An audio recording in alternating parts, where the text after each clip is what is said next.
This is the Canna Curio podcast powered by Cannabis Media. I'm your host, Ed Keating, and today we're joined by Gary Cohen, CEO of Koba Software. Welcome to the show, Gary. Hey, Ed. It's good to be here.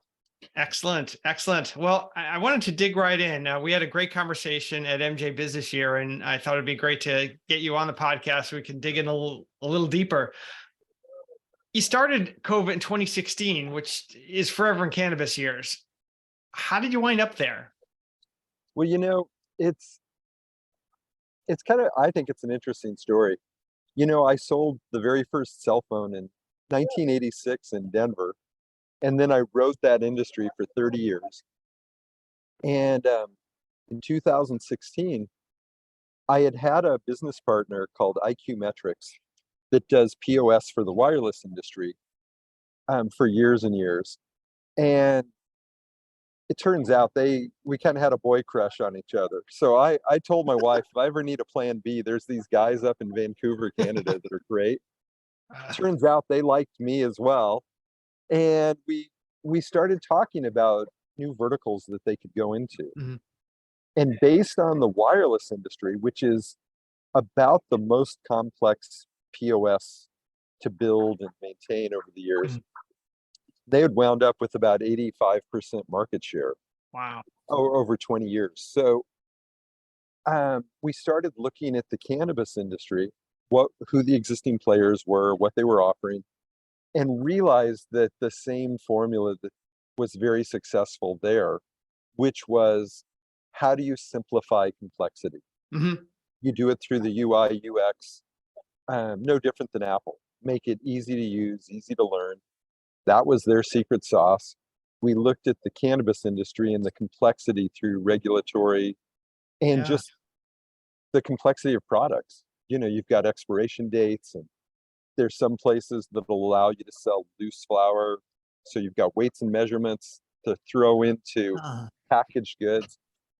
So anyhow, that's how it started. And I left the wireless industry to start this, and always had an interest yeah. in the space. So So told me, it's an interesting line of thought I want to focus on. Because coming from the cell phone industry, that's one industry. Other point of sale vendors that I've seen make incursions into cannabis include pharmacy POS and restaurant POS. Are those good moves for those companies? I've just noticed that in some states you see those cropping in where somebody tries to make that kind of curious step into our industry. well, if you think about BioTrack, which was really the original cannabis company, they came from pharmaceutical. Ah, okay. So that was their transition. And, from a restaurant side, we see some of that in Canada because Canada doesn't have to have, well, they don't have traceability, you know, Yeah. so you can have like 7-Eleven software or restaurant software. But what usually happens is, while it's usable, the ability to build all the system reporting and all the nuances of cannabis wind up creating deficiencies. Like, Sure. for example, no other industry has the promotions and all the various elements of that we have. With it's mind-boggling, especially in mature states. Yeah, Well, yeah, yeah. restaurant software isn't built for a myriad of promotions. So, to answer your question, yeah, this looks like the land of opportunity. But one of the things that happened to IQ Metrics over the years was why didn't Oracle or Microsoft or NetSuite just take over POS in the wireless space? And the answer is the addressable market's not big enough. Mm, So when you think about our industry, I think right now we're at about 12,000 dispensaries in North yeah. America. Well, they could go get 7-Eleven, and there's 12,000 doors with one account, one Yeah. solution, support via one place. And to do cannabis with every state being different, all the regs are different, the compliance needs, the reporting needs, it's so fragmented. And I Yeah. always tell people anytime you hear the word patchwork, that's bad for business. Patchwork and business don't go together. Well, it But is that's if you're exactly what a happened. publisher. Coming from a regulatory publishing software, it's awesome because as soon as you have to get to, let's say, 2 to 4 jurisdictions, it's such a headache that people need to rely on outside folks. But you're right. I think when you're dealing with things like point of sale, it does get ridiculously hard. Now, this touches on sort of the next theme, which is really how crowded the point of sale space is. During our last survey, we found approximately, just 79 providers in the US, and I think 115 between the US and Canada. I'm just kind of curious, how you've managed to be a leader in both Canada and the US. I mean, you already talked about the differences between the markets. How have you pulled that off? Well, you know, I always tell people, people always ask me my secrets, what's the secret sauce? And it's not so secret, it's not so mysterious. The when I started this, A, I was totally transparent. I don't know the cannabis industry. I'm not going to lie, blow smoke up your dress. And I went to about 30 dispensary owners in Washington, California, and Colorado and showed them my cards. Like, I don't have a product. It's going to be well over a year till we have something we can go to market with. But I did have a story. Like, I had this whole spiel about this big company. We're well funded. The technology's solid, reliable. We've got 20,000 cellular stores using it. And 30 out of 30 said, we don't care. Yeah. If you don't understand compliance, none of the rest of it matters. And I'm not the smartest guy, but when 30 straight people tell you what's most important, I came back to COVID and I go, we're going to be all about compliance. And what's odd is at that moment in time in 2016, none of my competitors focused on compliance as job one. They all had a different value proposition, and we used that. So that was the first cornerstone, to be compliance oriented. I think secondarily, it takes a lot to build a competitive product in this space, competitive in terms of feature set, functionality. And when when we finally got an MVP or a minimally viable product to take to market, it didn't have the bells and whistles that everyone else, like the existing people in the space had, the leaders had. But what we had was people. So we had an infrastructure where we could provide high levels of training, coaching, and support. Mm-hmm. So that hand-holding day one about not just how do you use the software, but why, like the principles of why. Like, for example, if you've never owned a dispensary or you've never been a retailer, you understand you have to have inventory, but you don't understand the mechanics of how do you buy it? How do you allocate your cash and your resources to pay for it? As it's depleted, how do I know when to reorder? How do I know how long it takes to get that reorder? That whole inventory management purchasing thing, just in stocking the store, we do education on. Here's how you do it and why. Yep. Then when you think about, a lot of people don't realize a dispensary is a store.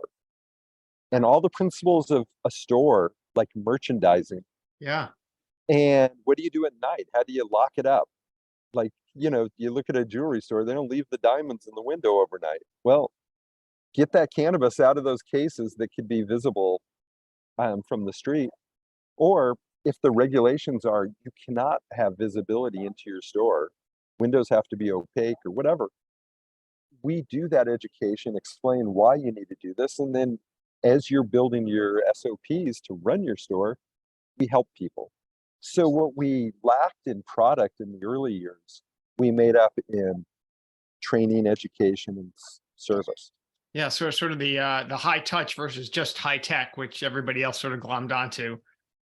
And then I think third was, like, we're just doing retail software. We're not doing grow management. We're not doing advanced analytics. We're not doing retail or manufacturing Yeah. software. We're only doing retail. And through everything I just described, it's obvious we're putting resources and commitment to the retailer and the retailer's success. Yeah. And I Yeah. think there's your secret sauce. Easy to use, easy to learn, compliance, and then a commitment to the retailer. And Yeah. guess what? It That works. worked. Yeah. Yeah, it worked. The compliance piece is interesting as somebody who's always been in essentially compliance industries for publishing software, et cetera. We worked with a software for many decades ago, and one of the rules that they had that has stuck with me forever is there's always a need for good software solutions when there's a high penalty for non-compliance. And in the case of somebody in the cannabis business, that penalty can be quite high. You could lose your license, you could go out of business, or worse things could happen too. So it's really a great focus and one that's obviously adding a lot of value to customers. Now, looking at some others in the industry, sort of the broader Canatech industry, last 90, 120 days, there's been a lot going on. Yeah. We had BioTrack get sold again. I think that's the third time. Akerna, I sort of looked at it, sort of merged out of existence. And then there was a board coup at Dutchy.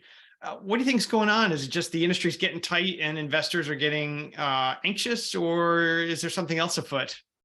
Well, I think each of the three, I could go deep into each of the three stories.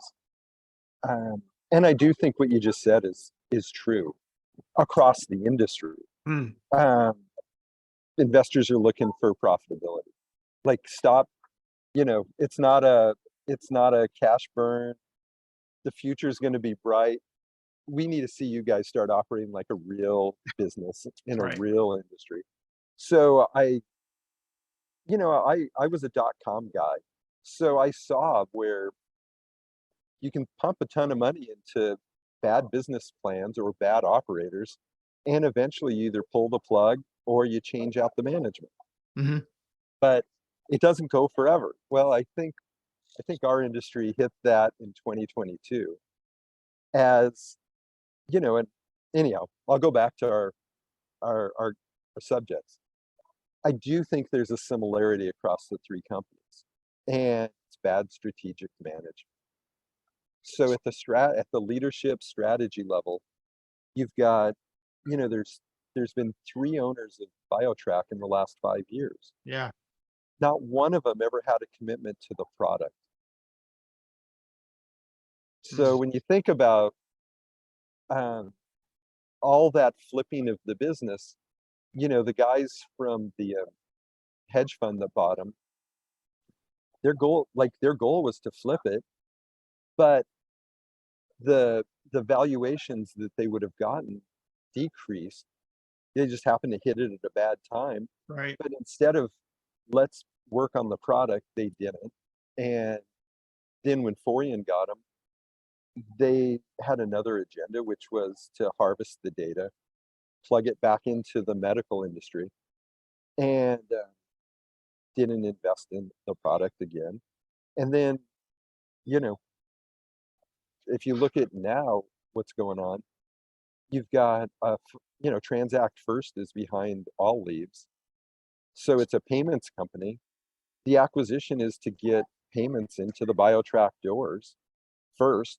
Secondarily, with the traceability aspect of their business, the state contracts, that there's been a play for the last 10 years that BioTrack would kind of leverage the state traceability to force people onto their platforms, through a little bit of trickery or misleading. But at a greater frequency, that's now blowing up. And now Yeah. you're stuck with this lawsuit of Dutchy suing BioTrack in Pennsylvania for this very reason. Yeah. You're artificially blocking people out. So, and then when we get to the Dutchy, or I'm sorry, Akerna, Yeah. there's just a long history of not focusing on the product or data integrity, system integrity. Yeah. So they've just kind of dwindled away. And again, that's a strategy. Do you put your emphasis on expansion to other countries like Mexico and consulting and all these other various things versus you're a product technology company? Did you put your focus on the product? Invest in the product because that's where the rubber hits the road and that's Yeah. where most of your revenues come from. And that's dried up. Yeah, And certainly. then I think, in the case of Dutchy, the the whole coup thing is just a mess.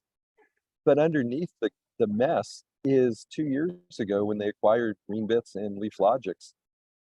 Even if you were just doing one acquisition and trying to merge two technology companies together, it's a tough thing to do. Absolutely.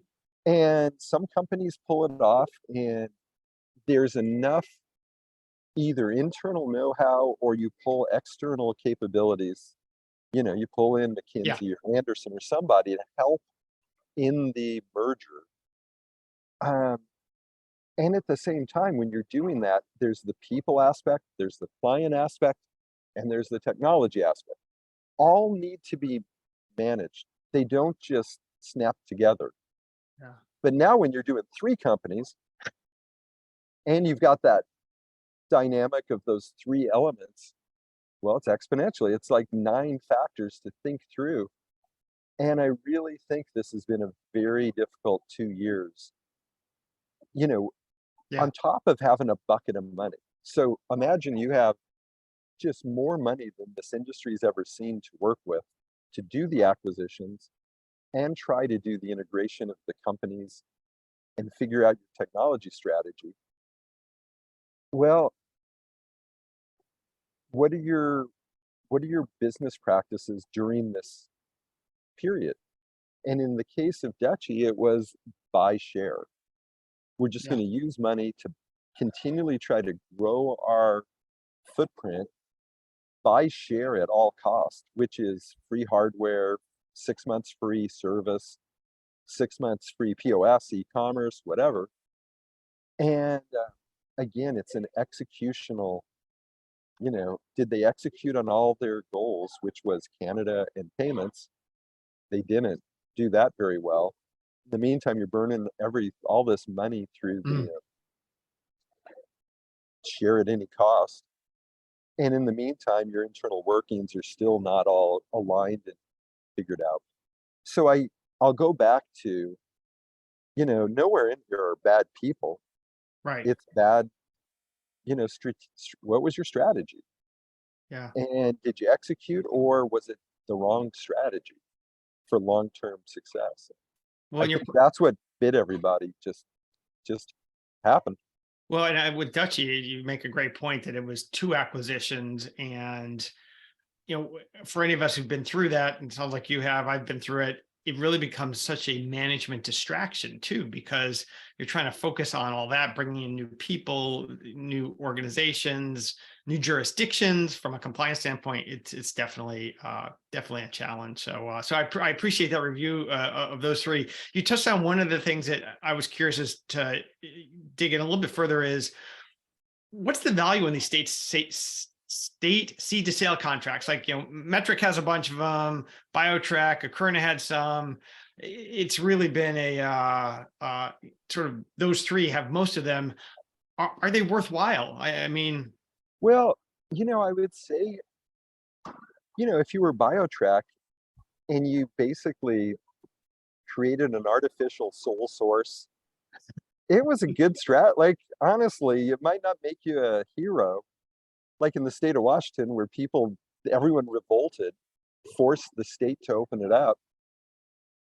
But I mean, you can pick some tall cotton fast, and that's what they did.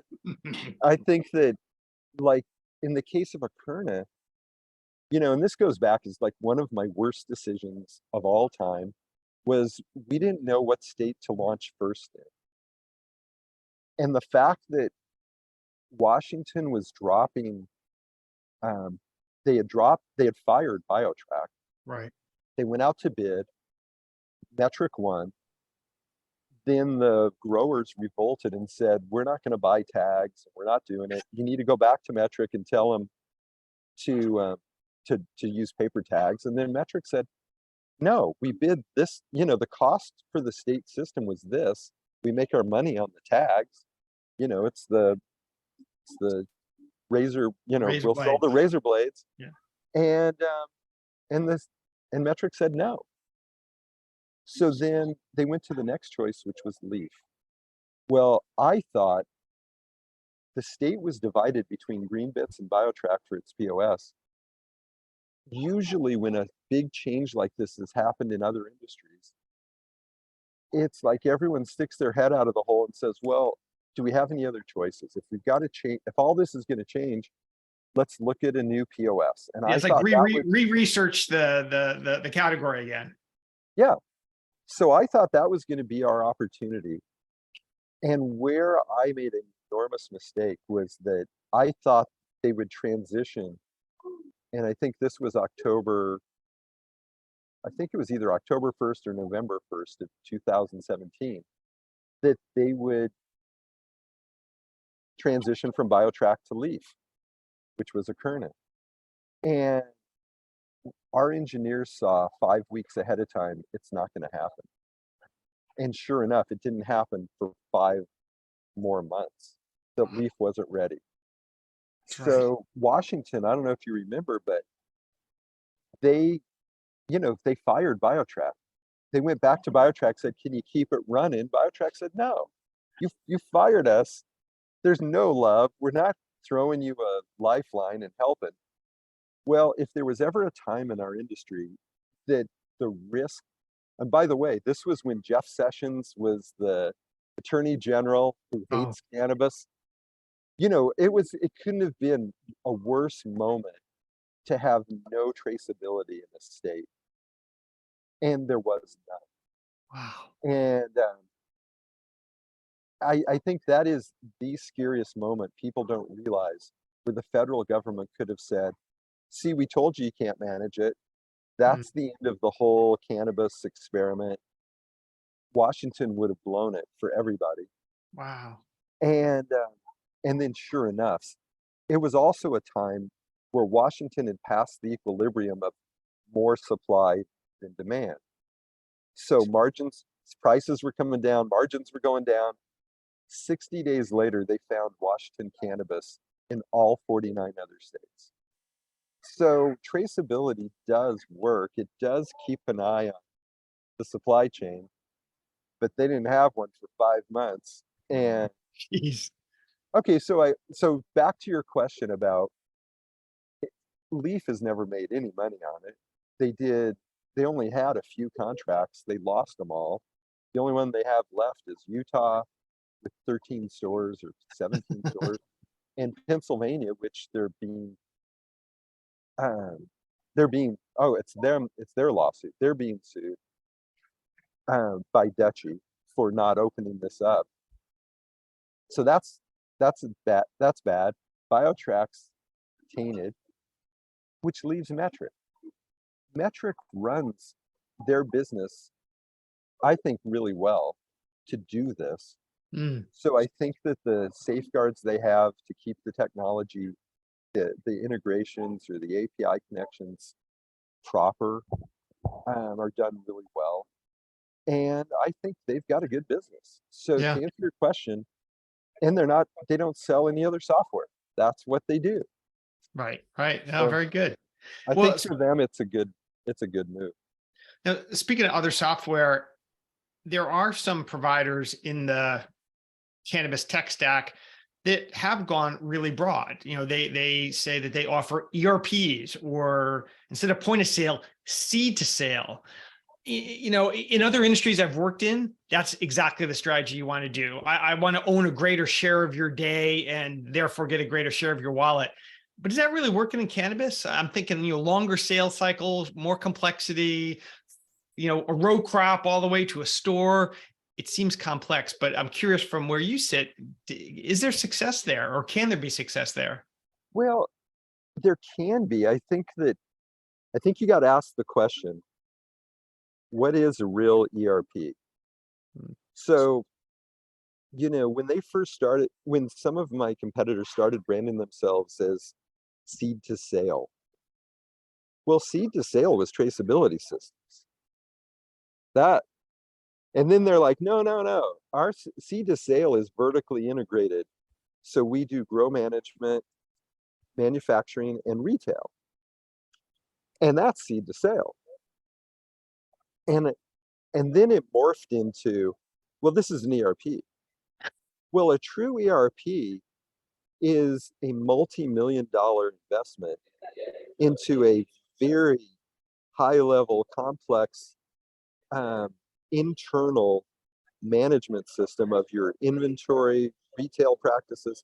It's all encompassing in one package, Mm, but it's a millions of dollars proposition, right. not a couple of pieces that really are disjointed, Bolted you know, on. bolted on. And when I've interviewed people from our competitors who sold so-called cannabis ERP, and I go, what's the feature that people buy? Like, what is it that you guys offer? Because let me make a footnote to this whole thing. The source of truth is the state traceability system. You can't use your grow management, you can't transfer from your grow to your MIP and then from your MIP to your retail. It all goes through BioTrack or Metric and on down.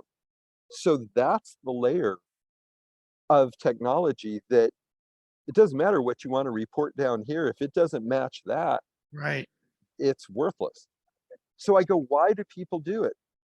The answer is single sign-on. They like just having one sign-on. And I'm like, oh man, this is killing me. Wow. That, but that's single sign-on's usability. But it's not reporting, and it's not that I have visibility across all my supply chain or my vertically integrated business, because I have to verify and validate through the state system. So anyhow, let's go back to ERP. What I see is when you get to a certain scale, the investment in true ERP, Oracle, uh, Mm, Sage, yeah. Dynamics, these enormous platforms, it, there's an ROI. It makes sense. Yeah. But your investment is in the millions of dollars. And then for a company like Cova, we integrate into our biggest customer, our MSO and strategic accounts in Canada. We integrate into their ERP systems, Right. but they're not like cannabis ERP. They are big enterprise-wide Sure. systems. And then you might ask, well, why do they even bother with Cova? Because there's a retail, like every one of them has a retail component to it. But that retail component doesn't do the state compliance traceability stuff. So you still need that piece that can talk to Metric and manage all of that and who's going to be responsible when they change it, Well, right. because they change the rules state by state or county, but even in the county level at least every year, if not more frequently. So Sage and Oracle and those guys, they don't have a team that's going to do it. And then you as the user, the client, you're you're not going to hire some software developer to tweak the Oracle retail component across all your states every time one state changes. You look at a Right. company like Cova, you do it. So that's what we wind up doing. So that's how we play together. I think it's a misnomer for any of the companies in our cannabis space to call themselves an ERP, because when you get into that functionality of predictive analytics relative to inventory management, they're not doing that. They're Yeah. doing accounting. Yeah. Interesting. Now, in terms of go to market, you referenced this before in terms of how traceability is very different across the borders between Canada and the US. How is your market go-to-market strategy different in Canada versus the US? Because you've got federally legal on one side of the border, and then you've got all these small markets here in the US. Well, it's a really good question. You know, we thought that in Canada with federal legalization, it's not a patchwork. Mm, And guess what?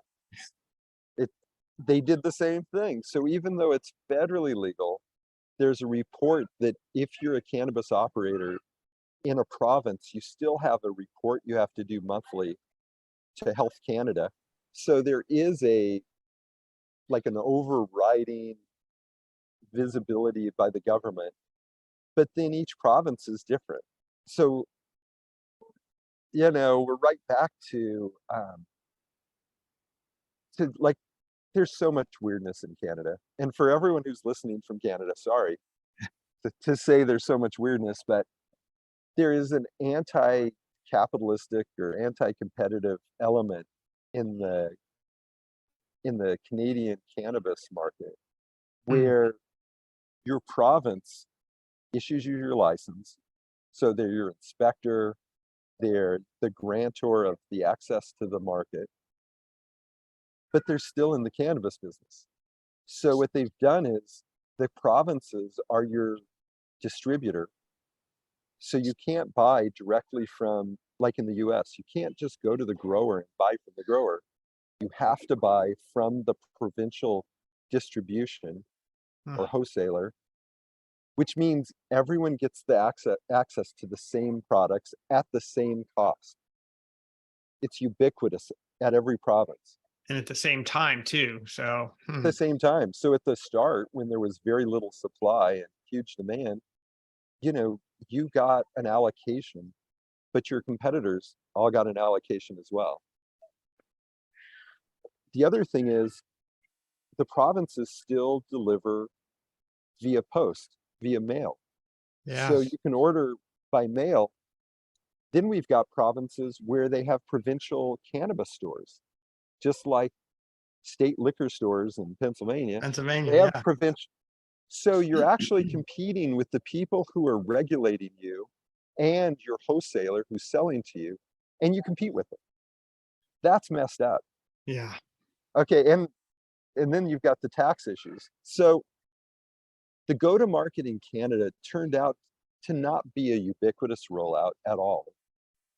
The province we thought would be the fastest, Mm, which would be BC, the biggest cannabis industry, you know, in in Canada, and in truth, the west coast of the US was Washington, Oregon, California, the biggest gray market, black market.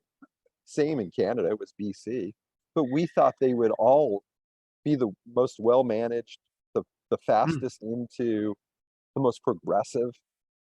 Um, turns out to be the last. So BC is Huh. the laggard in all of Canada. Alberta was the fastest. Ontario had all these starts and stops. And anyhow, so go to market in Canada was not a straight line. It was not ubiquitous. It was, at the leisure of how each of the provinces rolled out their cannabis programs. Yeah. When we look at the US, every state is different. I look at New Jersey versus New York right now. New Jersey's got their arms around social equity and diversity and how they're doing it really, really well. But the biggest blocker is the municipalities. Yeah. Turns out they've got a little codicil in the regs that you need municipal approval to get your license. That sounds a lot like the Sopranos to me. Sounds a lot like Like, Massachusetts too. I mean, that's what they ran into with those with all those town hosting agreements you had to pay for. It's pay horrible. for it. And how did some MSOs just get it like that? And mom and pop, it's arduous. Well, we deal with that. That's a consideration of how are we going to go to market? What's the rollout? How many licenses? what's our market opportunity?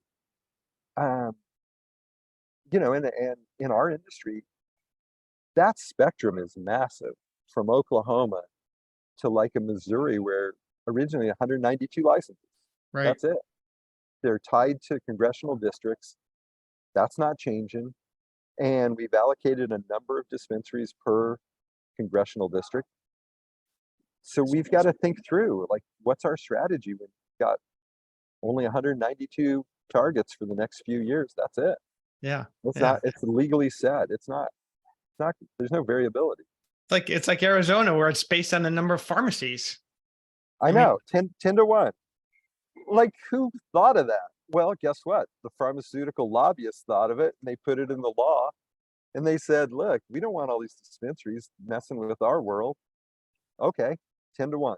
yeah. Yeah. We can But one gang up on them dispensary, 10 to 1. Yeah. yeah. So Gary, in terms of go to market, how does cannabis media help your team get to the market? Well, that's a pretty good question. You know, we we utilize your service to help us understand a couple of things. There's the volume of licenses and there's the velocity of so velocity is a big deal. Um, I've seen states that swore they're going to do a great, like Missouri is the best one. I never saw a state put more thought into how we're going to do this equitably, with expediency, Hmm. with transparency. And guess what happened? They blew it. Every state has blown it.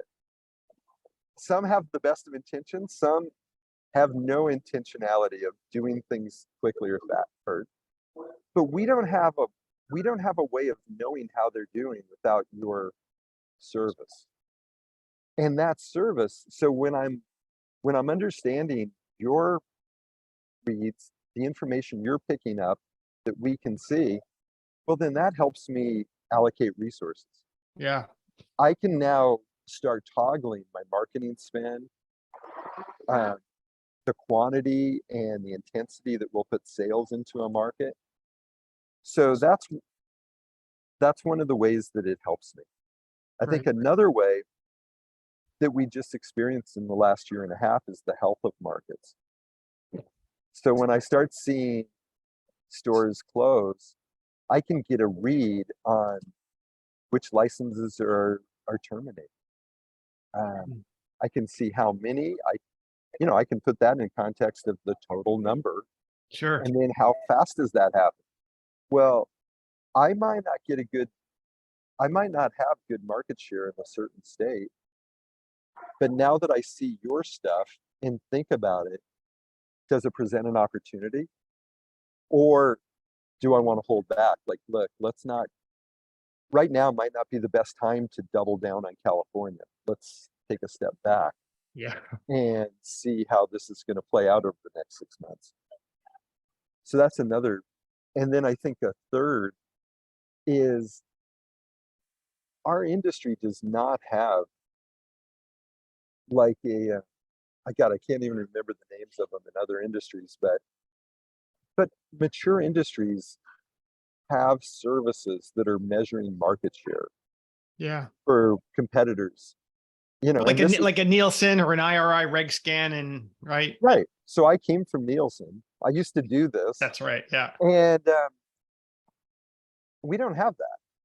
So I can, through your information, I can get relative share, like you guys report, of my competitors.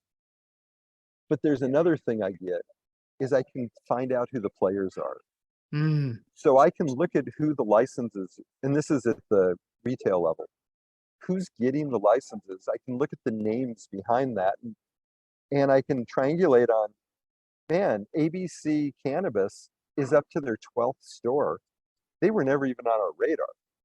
Yeah. Like, I didn't know, I don't know them, or maybe we talked to them when they had 2 stores. They now have 12.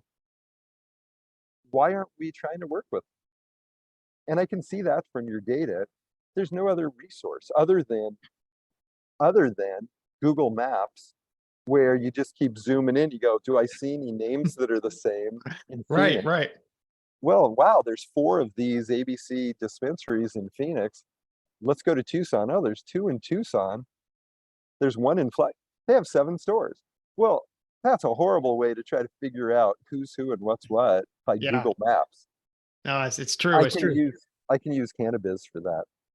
That's great. That's great. Well, one of the things that we've started doing recently is building out indices. So we have one that's single state operators. So we've tracked all the companies we can find that have at least 5 licenses in a state. So it's just a way to sort of narrow that down if you're, trying to triangulate to that group.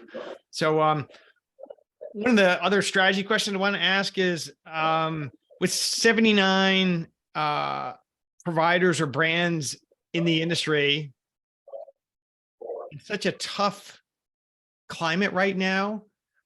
Do you see more M&A likely where some of these point of sale firms are going to get bought by others, or do you think they're just going to fall off and wither and die and their customers will just get picked up by the stronger players?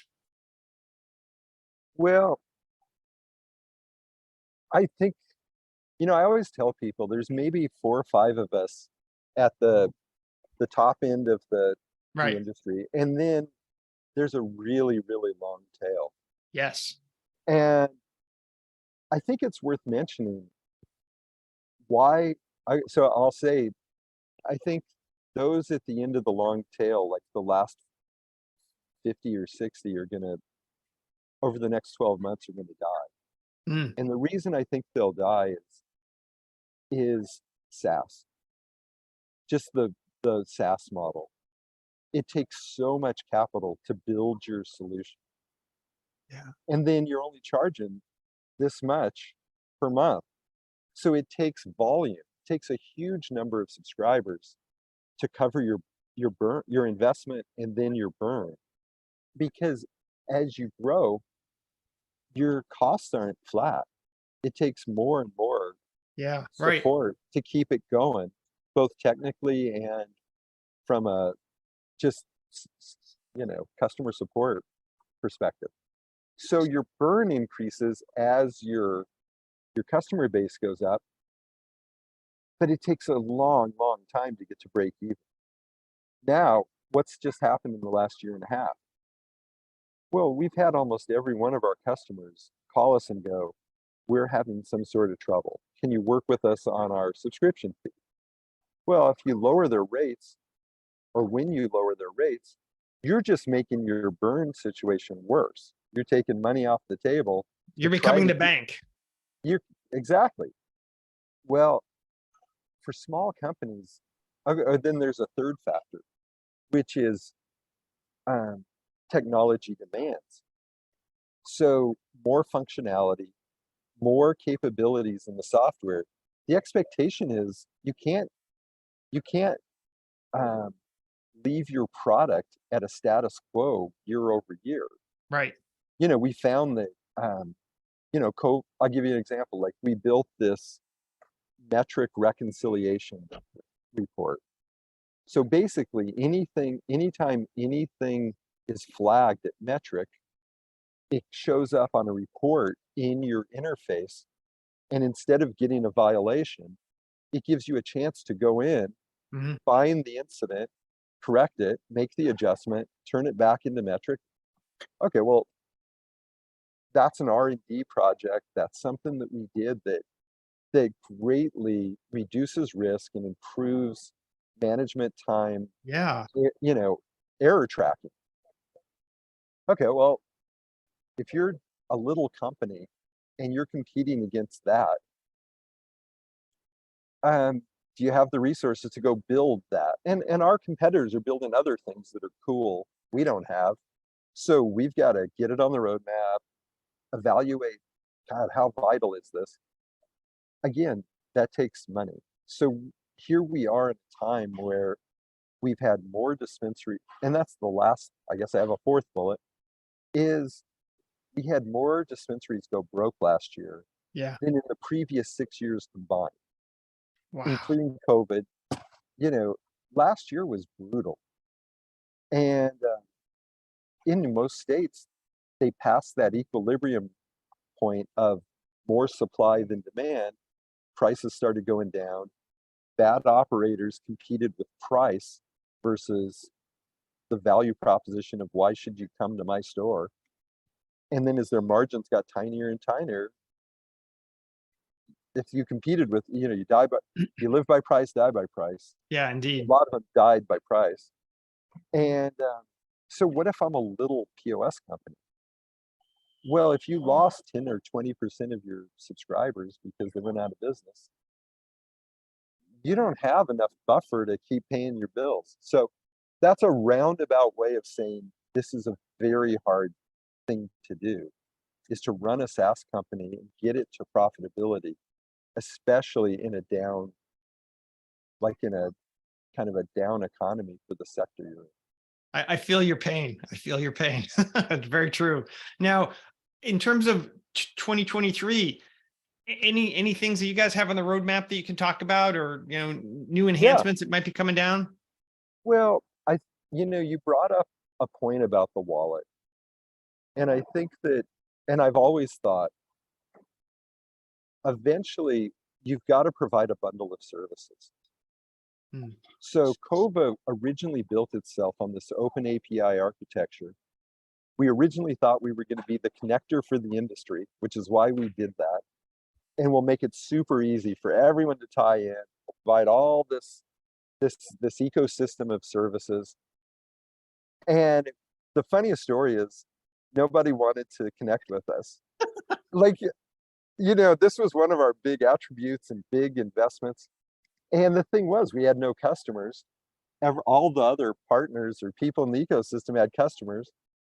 And it's like, well, you've got nothing for us. Well, it was a chicken and an egg thing. Like, Yeah. well, come on. Well, if we work together, we'll all grow. But eventually, the strategy paid off. And people found that Kova built this to be really easy to connect into and to partner into. And, and then over time you find, look, there's some certain core things that all dispensaries use: e-commerce and payments. Yeah. And we were very, very slow with both of those. Payments because of the conservative nature of our parent company, and e-commerce because we just had so much to build and work on within the POS that building out e-commerce that was competitive was just a huge lift, and we didn't have the resources to do it. So late last year, we acquired an e-commerce company that was already integrated with Kova, and then rolled that out at MJ BizCon. And since then, it's great. So to answer your question, payments and e-commerce are the biggest things we've rolled out lately.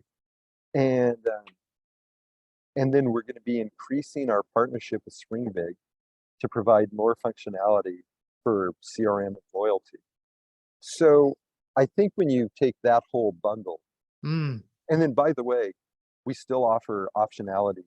So we're not a closed system. If you don't want our e-commerce, you don't want our payments, all those integrations are still there. We don't put any friction in No, any no of that. forced bundling. Nope. Yeah. No forced bundling. So anyhow, this is very exciting for us because it does make Kova a more complete solution. Excellent. Excellent. Well, one last question. Looking forward through the rest of 2023, when do you see the industry righting itself? Is it going to be mid-year, Q4, next year? Any guesses? I think all those things we talked about, like management coups or investor coups and acquisitions, and I I really think the money, follow the money. Of course. All the money people who put the money into our industry, I think really have tightened the screws in the last 6, 8 months to where, this isn't a Wild West kind of industry. Right. In the tech space, you need to be adults, and although they'll put in adult management. Indeed. And I think the fruits of those changes will pay off in the fourth quarter. So I think that's the time frame for everyone to get their shit together, and you'll see it come together. Excellent. Excellent. Well, thanks for joining us on the Can of Curio podcast today, Gary. It's been a pleasure talking to you. I'll look forward to seeing you in Boston this week at NECANN. I look forward to it. Take care, Ed. Excellent. All right. I'm your host, Ed Keating. Stay tuned for more updates from the Data Vault.